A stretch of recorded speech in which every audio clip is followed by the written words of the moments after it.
कि गुरुकुल व्यवस्था में से ब्राह्मण बनिए और जो क्षत्रिय होते थे उनको पढ़ने का अधिकार था।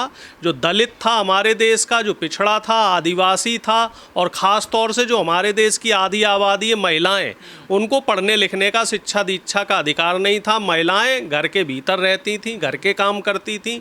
दलित और पिछड़े अपने जो जाति के हिसाब से, जाति व्यवस्था के हिसाब से उनको काम दिया हुआ होता था। जो अछूत दलित हैं तो उनसे समाज की गंदगी उठवाते थे, छूत दलितों से खेती किसनई का काम कराया जाता था। अब ये लोग उसी मनवादी व्यवस्था को, ये शिक्षा नीति बदलने की आड़ में पहले इस बात की पैरोकारी आरएसएस करता रहा कि हिंदी पढ़ाओ, संस्कृत पढ़ाओ, और जो है आर्य लिपि पढ़ाओ, ये लिपि पढ़ाओ, और देश को सनातन परंपरा की तरफ ले जाओ, देश में इंग्लिश चीज़ों का बहिष्कार करो। वहीं देखने वाली बात ये है कि आरएसएस के जो तमाम नेता हैं, बीजेपी के जो बड़े बड़े नेता हैं, इनके बच्चे विदेश से पढ़ के आते हैं और हमारे बच्चों से ये कहते हैं तुम गुरुकुल में जाओ, तुम हिंदी वाला सिलेबस पढ़ो, तुम संस्कृत वाला सिलेबस पढ़ो, तुम संस्कृत, हाँ, वेद पढ़ो, पुराण पढ़ो, उपनिषद पढ़ो, तुम विद्वान बन जाओ, वेद उपनिषद पढ़ के। इंग्लिश वाली जो शिक्षा है, अंग्रेजी शिक्षा से तुम दूर रहो। अब देखने वाली बात ये है, अंग्रेजी जो है वो गुलामी है। देखिए, पूरी दुनिया में लगभग 200 देश हैं मोटे मोटे तौर पे, और हर देश में इंग्लिश भाषा को ही मान्यता प्राप्त है। जो विदेश नीति है और जो वर्ल्ड स्टैंडर्ड जो बने हुए हैं, वो उसमें जो स्टैंडर्ड लैंग्वेज है वो इंग्लिश है। हम लोग, जो हमारे जो नॉर्थ इंडियंस हैं, हम लोग कहाँ मार खाते हैं? कोई समझ में, सूझबूझ में कोई कमी थोड़ा ही है। यहाँ पे जो शिक्षा का स्तर है, चूँकि एक तो हिंदी मीडियम में पढ़ाई होती है, और जब आप हायर एजुकेशन की तरफ जाते हैं तो आपको इंग्लिश मीडियम में सारी चीज़ें पढ़नी पड़ती हैं। आप बीटेक करेंगे, एमबीबीएस करोगे, एमबीए करोगे, रिसर्च करोगे, और भी तमाम तरह के जो कोर्स हैं उनको करोगे, तो वो इंग्लिश मीडियम में आपको पढ़ने पड़ेंगे।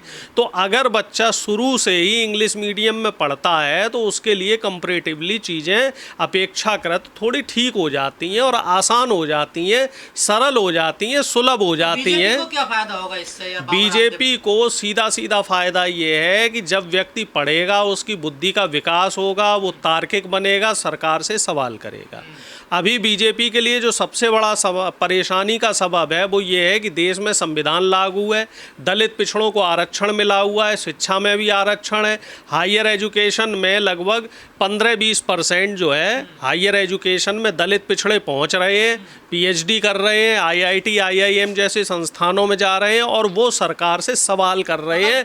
और वो लोग सरकार की इस समय किरकिरी बने हुए हैं, आँखों की किरकिरी। भारतीय शिक्षा बोर्ड जो है बाबा रामदेव का, अगर वो गुरुकुल की बात कर रहा है, गुरुकुल परंपरा से पढ़ाया जाए, आयुर्वेद की बात कर रहा है, योग की बात कर रहा है, तो दिक्कत क्या है?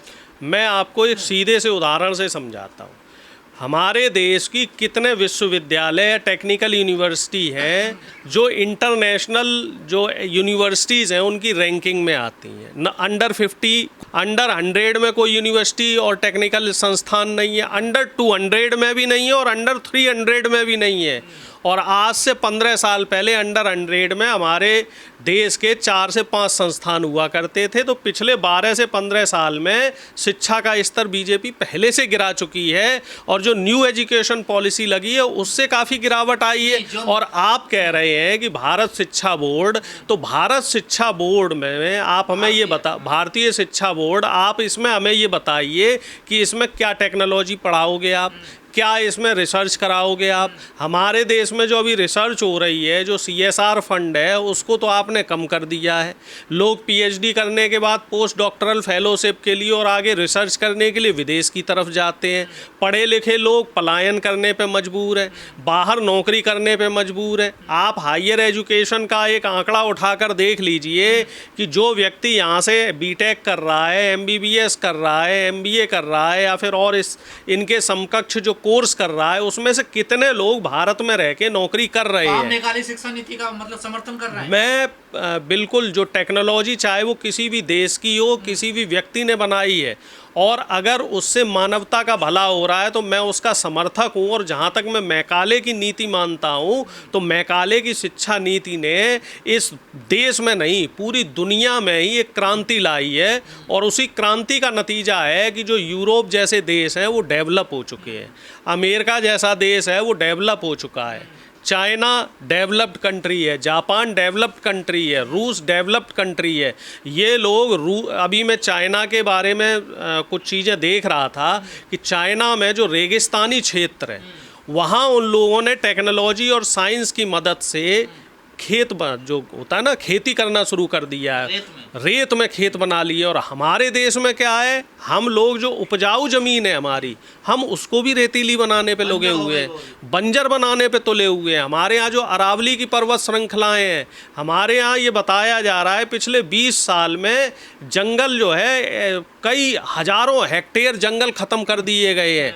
और अब प्रधानमंत्री मोदी ग्रेटर निकोबार के जो लाखों पेड़ हैं वो कटवाने में लगे हुए हैं। अगर पुरानी परंपरा भारत में शुरू हो जाएगी वो आपसे दिक्कत क्या है उससे? हमें संस्कृति लौट आप जाएगी। ये बताइए, दुनिया आगे की तरफ जा रही है, चांद से लेके मंगल और दूसरे गैलेक्सी में जाने की बात कर रहे हैं, आप वापस जाने की तरफ बात कर रहे हैं। हम पुरा पाषाण काल की तरफ क्यों जा रहे हैं? हमें तो नई टेक्नोलॉजी लानी चाहिए। जो ये फिरंगी है, यूरोप, अमेरिका, ऑस्ट्रेलिया जैसे देश हैं, हमें तो इनसे भी अच्छी और एडवांस टेक्नोलॉजी पे बात करनी चाहिए। टेक्नोलॉजी नहीं मिलेगी। देखिए, वो पुराने समय की बात थी।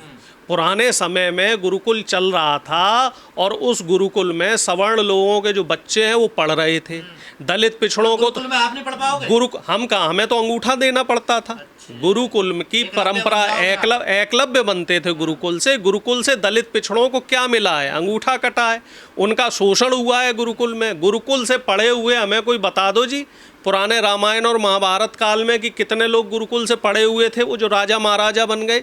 किसी राजा का इतिहास आपने देखा है कि कोई दलित हमारे देश में राजा बना हो? सम्मान तो करता था गुरु शिष्य का। कोई शूद्र हमारे देश में गुरु शिष्य का जो सम्मान था वो तो रहता था ना। अब सारे सम्मान का ठीकरा जो है दलित पिछड़ों के शिष्यों ने ले रखा है। गुरु ने कभी अंगूठा क्यों नहीं दान किया? कभी किसी दलित और पिछड़े को पढ़ाने के लिए गुरु जो है उसने मर्यादाएं क्यों नहीं लांगी हैं? सारा जो सेक्रीफाइस है वो दलित पिछड़े छात्रों को ही क्यों करना पड़ा है? क्यों दलित और पिछड़ी जो महिलाएं हैं उनका शोषण शुरू से सदियों से होता रहा है?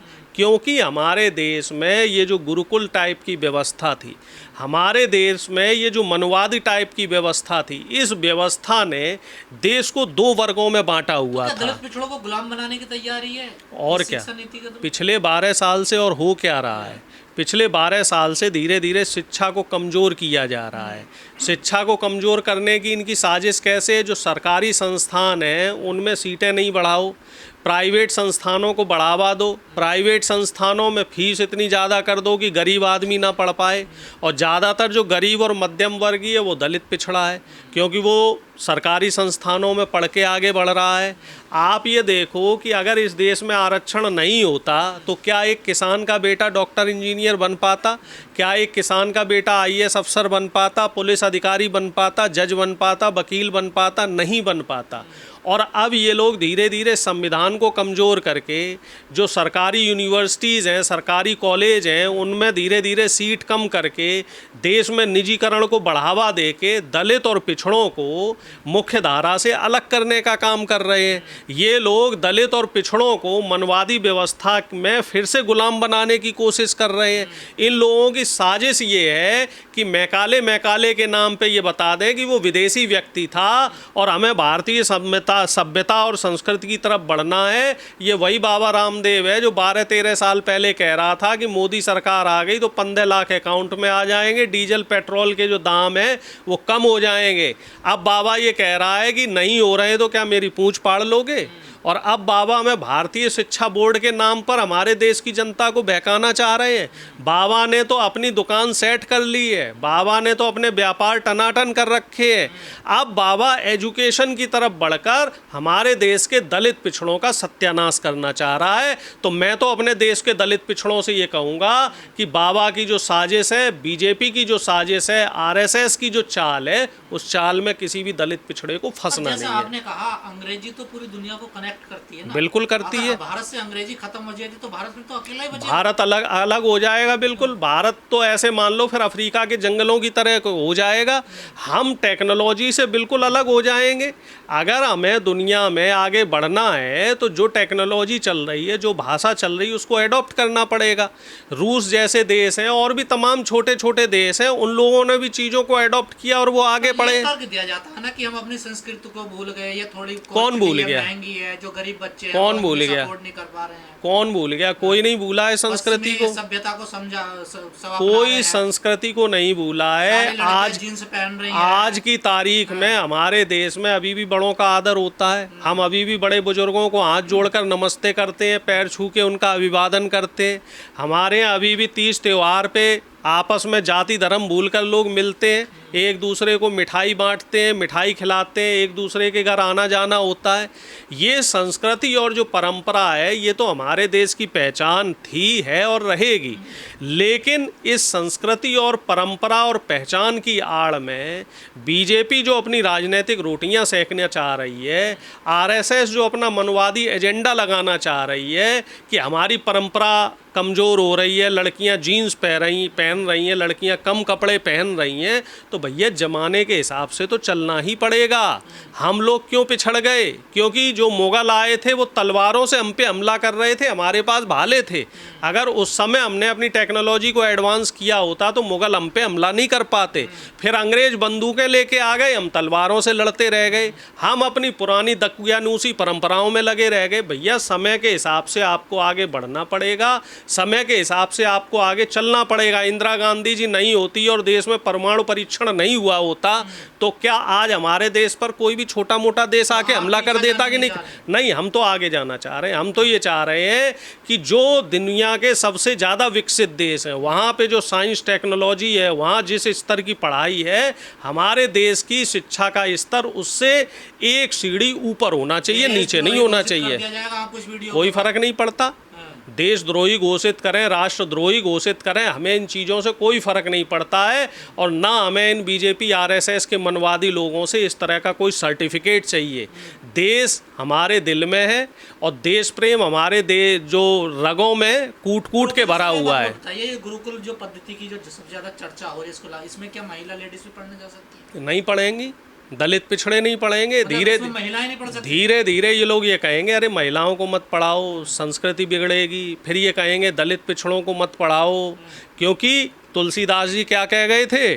ढोल गवार शूद्र पशु नारी सकल ताड़ना के अधिकारी। गृह मंत्री कह रहे हैं हम ऐसा माहौल क्रिएट कर देंगे देश में कि अंग्रेजी बोलने वाले को शर्म आएगी। गृह मंत्री जी के बारे में आजकल सोशल मीडिया पे एक बात और चल रही है कि अमित शाह जी 7 साल से गृह मंत्री बने हुए, लेकिन आज तक किसी विदेशी दौरे पे क्यों नहीं गए? ये बड़ा चर्चा का विषय बना हुआ है। तो मैं तो आपके चैनल के माध्यम से गृह मंत्री जी से सवाल करना चाह रहा हूँ कि भैया आप गृह मंत्री होते हुए छोटे छोटे अधिकारी जा रहे हैं विदेशों में, कई राज्यों के मुख्यमंत्री और तमाम जो स्टेट मिनिस्टर हैं वो विदेश यात्रा कर रहे हैं, गृह मंत्री जी क्यों नहीं विदेश यात्रा कर रहे हैं? आप कहना चाह रहे हैं इंग्लिश नहीं आती? मैं नहीं कह रहा हूँ, ये तो मैं सवाल कर रहा हूँ कि भैया गृह मंत्री विदेश यात्रा करने क्यों नहीं जाते हैं? आप यही तो कहना चाह रहे हैं? नहीं, मैं तो सवाल कर रहा हूँ क्यों नहीं जा रहे हैं गृह मंत्री। जब गृह मंत्री ये कह रहे हैं कि हम अपने देश को बहुत आगे बढ़ा देंगे, अगर देश से इतना प्यार है तो फिर देश को टेक्नोलॉजी में गृह मंत्री आगे बढ़ाए ना। और जो तमाम बीजेपी के नेता हैं, मिनिस्टर हैं, अपने बच्चों को भारतीय यूनिवर्सिटियों में पढ़ाना शुरू करें। वो अपने बच्चों को विदेश में क्यों भेजते हैं? पर उपदेश कुशल बहुतेरे, दूसरों के ऊपर दूसरों को जो उपदेश देना है वो बहुत आसान होता है। गुलामी की शिक्षा नीति उसको खत्म नहीं होने देंगे। नहीं, ये अगर कोई शिक्षा नीति टेक्नोलॉजी लेके आ रही है, देश के युवाओं को आगे बढ़ाने का काम कर रही है, तो उसमें फिर देसी और गुलामी और विदेशी वाली कोई बात नहीं है। ये सब चीज़ें जो है ये बीजेपी के एजेंडे हैं, इनमें हमें नहीं। देखो आप एक चीज़ समझ लो, जब से अंग्रेज हमारे देश में आए और उन्होंने शैक्षिक समेत तमाम जो सामाजिक व्यवस्थाएं बनाई, उन व्यवस्थाओं का सीधा सीधा जो फ़ायदा है वो देश के दलित और पिछड़ों को मिला है। इस बात को देश के संविधान जब लागू हुआ उसके बाद से इस देश की जनता समझने लगी। देखिए, मैकाले की जो शिक्षा नीति है वो विश्व स्तरीय सिलेबस के रूप में है, आधार पे है। उससे पहले हमारे यहाँ गुरुकुल व्यवस्था थी, और गुरुकुल व्यवस्था में ये बताने की ज़रूरत नहीं है, हमारे बहुजन दर्शक भी उसको समझें